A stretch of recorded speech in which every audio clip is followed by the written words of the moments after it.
Welcome to Bayview Park and Pontiac Field. I'm Candace Battles, and I am too blessed to be stressed.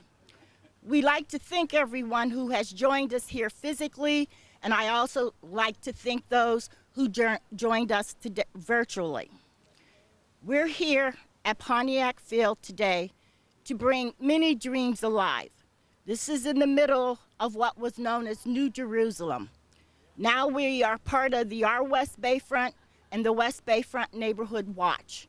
And as a representative of our neighbors, I'd like to thank you all for joining us, welcome you, and hope you enjoy this event and enjoy the beautiful artwork that has been combined with the historical perspective of our community.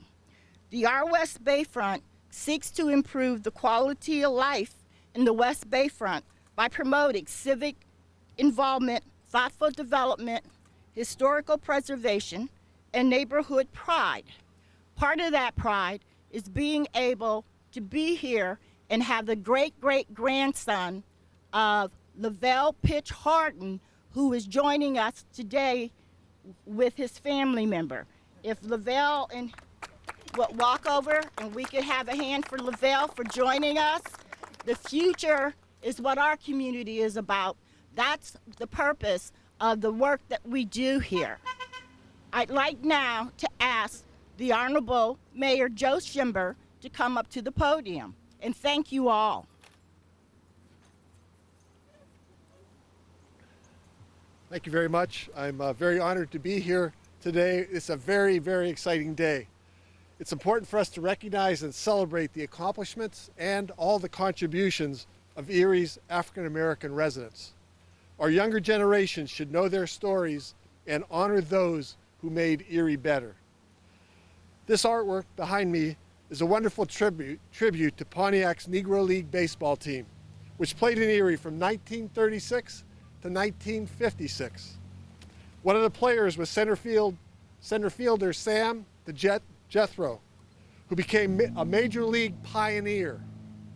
After Jackie Robinson broke the color barrier back in 1947, Jethro went on to play for the Brooklyn Dodgers minor league team. In April of 1950, he became the first black player on the Boston Braves roster. He was named Rookie of the Year that season. He was age 32, which makes him the oldest player ever to receive Rookie of the Year in the major leagues.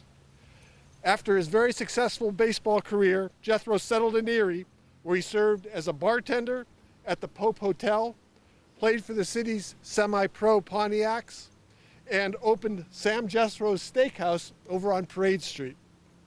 He passed away in 2001. I wish we would have created this mural sooner so that he could have been here to see this happen. Next, I want to thank and recognize Anna Franz and Candace Battles for their leadership in making this happen. Also, Fred Rush and Johnny Johnson for providing all the history. And Tom, Ed, and Ron for creating this inspiring tribute. Thank you very much. Let's have a round of applause. This has been a wonderful collaboration. It just goes to show you what we can accomplish when we all work together. I also want to wish Ed well as he embarks on a journey westward. All of us in Erie will miss you. We remain active in creating public art. We hope you'll continue to help us do that. Thank you for your service to the community. And now I'll turn it over to Anna Franz. Anna. Thank you so much, Mayor SCHEMBER, and thank you for the ongoing support of your administration and your staff in not only this project, but all of the work that we have been doing in partnership with residents of the West Bayfront here at Bayview Park.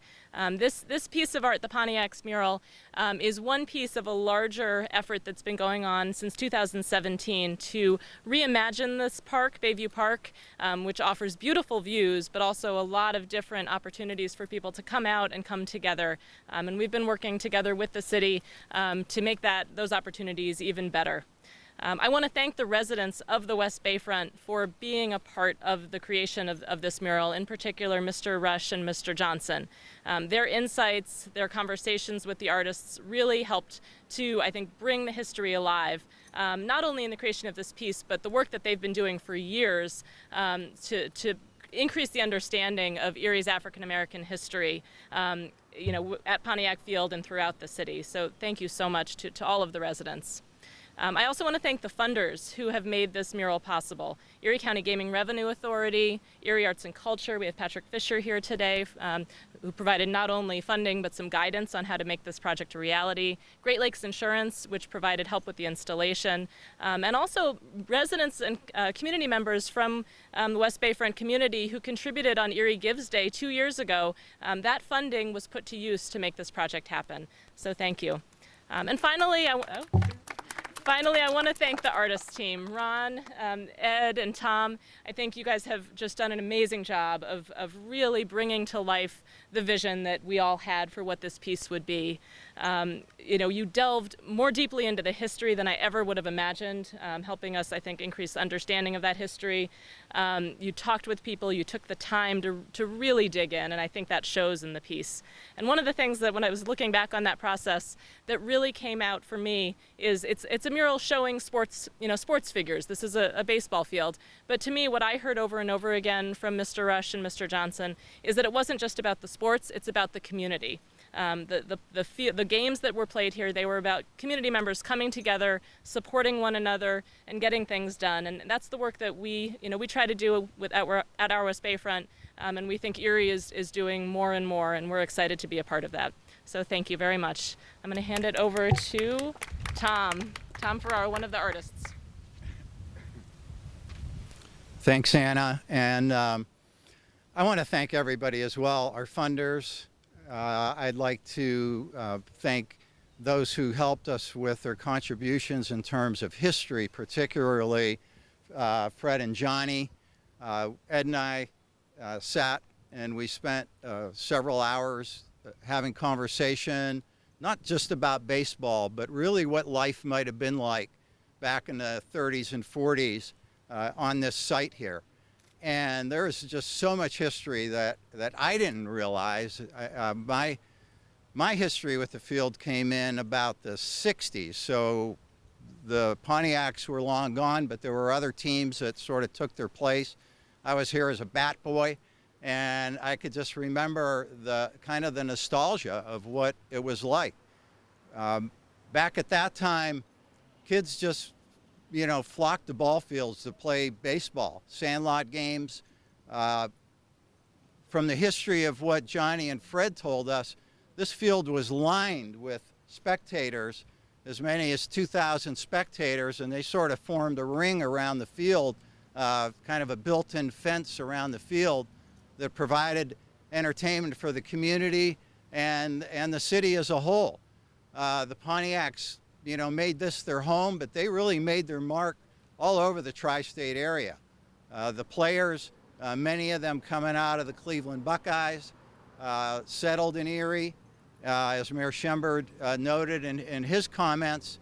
And we wanted to try to capture some of that history, some of the nostalgia in our design. So when we kind of sat down and started to lay out the design for this, we knew Sam Jethro was kind of the centerpiece, and we wanted to make sure that he was front and center on the piece, superimposed over the baseball.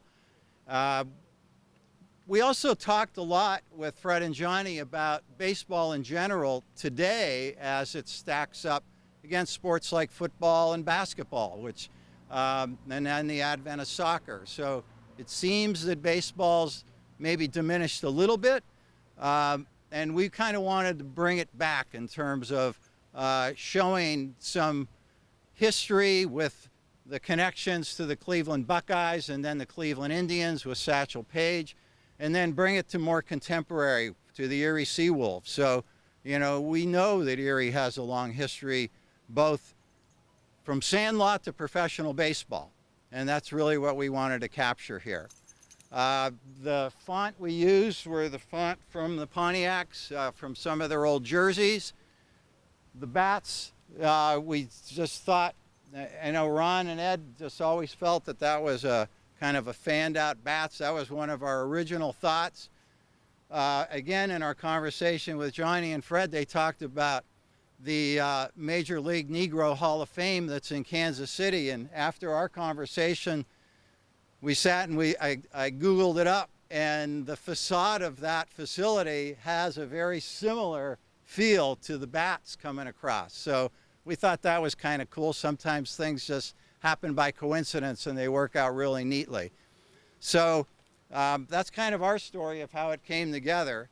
Ed and I have done probably a half dozen projects here in the West Bayfront neighborhood. Ron's helped us with one of them. We're the old team from the Art and Industry Project, and it was great to be able to work together with these two. And I've been working with Ed for several years, and he's off to the West Coast, and we still plan on working together. We're going to try to, maybe branch out a little bit, work both coasts and everywhere in between. So community support is really where it's all at, and this could not have happened without Anna, Candace, Johnny and Fred, the mayor's office allowing us to put a piece on this property, and again, all of our funders, Great Lakes for the use of the lift. We're a little too old to climb ladders, so thank everybody involved. And I'm going to turn it now over to Fred. Fred, you're up. You're up to bat, Fred.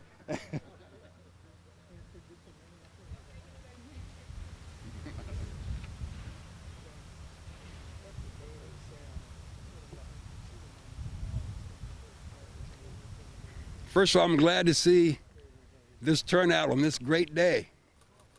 Now, what I want to say is a couple things, but my wife told me, remember the 3 B's. Be sincere, be brief, and be gone. So I need to do that. This is a special place. My father played here, I played here, and my son played here. And I think it's important that we remember history and teach our children how important history is to them. History didn't start the day they were born. As Bill Cosby has a saying, black history, lost, strayed, or stolen. We have to make sure it's not stolen or strayed. We have to keep putting it forward. That's what we have to do. I want to thank the committee, Anna, everybody else for making this possible. The artist, I was talking to the artist, I said, I would have helped, but all I can do is stick figures. And he recognized that. So it's going to be a good day, a good park. This serves as part of the city's park system. We're going to look at other places where black history exists. This neighborhood here was a beacon for the whole community.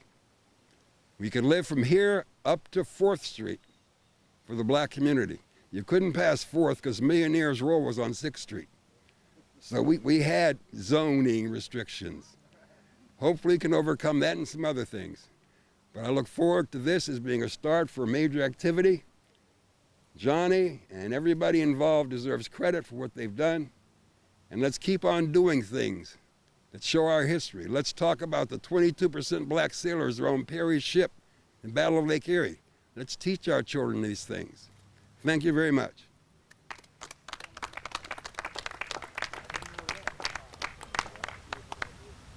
You know that? I'll teach you about the black sailors. I'll teach you. Once again, if I may say, I'm very proud that we are standing here today. And we need to give credit to whom credit is due. Pontiac Field would not be Pontiac Field. It was not for Larry Moore. Larry Moore in 1994 wrote the history of the Erie Pontiacs, and we kind of ran with that with the memorial here and also with the culmination of what you see back here. So I was always taught to give credit to whom credit is due, and the credit due to Pontiac Field is to Larry Moore. This is Larry Moore's Field of Dreams. So I don't want you to forget that name, because if Larry had not done the history about the Pontiacs, we would not be standing here today. And we're very glad to have Kim Overton with us today. Kim, would you come over, please? And I want you to tell everybody who you are. so they would know from you and not from me. Good morning. I'm the youngest daughter of Sam Jethro. My sister, thank you. My sisters Sheila Overton and Jennifer Overton couldn't be here, but we want to express our deepest gratitude for recognizing my father. He used to tell us various stories about him playing in the Negro Leagues. I think he was a little upset he had all daughters who couldn't take over his legacy. But we carry him in our hearts and him in our memories, and we relay the story of the barriers he tried to break to our children, letting him know that he was the one. They called him the Jet, the one that stole the bases, but also the one that tried to lead a movement to get people to understand that we as Black people, even though we have gifts and talents, we have other things to offer to the community. He used to tell us stories about sleeping on the bus and sleeping in different things that they didn't have, that the other white players didn't have.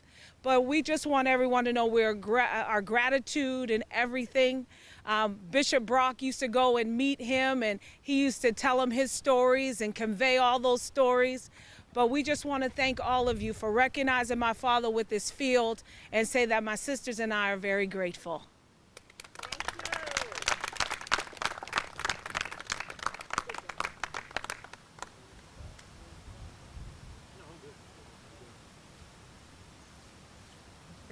I think that's it. And we're so grateful for everyone for being here today, here in person on the field and watching from their computers. Thank you to all of our speakers, and enjoy this sunny and beautiful day overlooking the water. Thank you.